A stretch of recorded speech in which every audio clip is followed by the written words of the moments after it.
জায়গায় বসে বলছেন দুয়ার খোলাই আছে, খটখটানেওয়ালা নাই, পড়েন, না হলে আমার কাছ থেকে ফেরত নিয়েন। নাই কোনো দেনেওয়ালা আল্লাহ ছাড়া, নাই কোনো রুকনেওয়ালা আল্লাহ ছাড়া।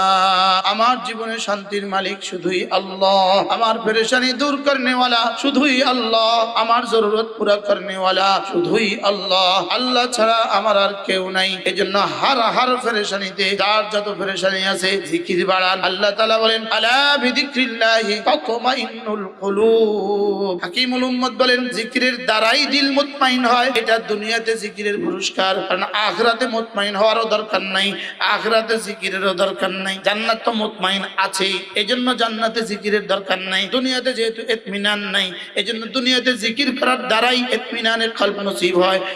কোনটা হইলে আপনার ইতমিনান হবে না এটা রব জানে কিনা বলেন, জোরে বলেন। আপনার কলিগ আপনার সাথে দুষ্টুমি করে, এটা আল্লাহ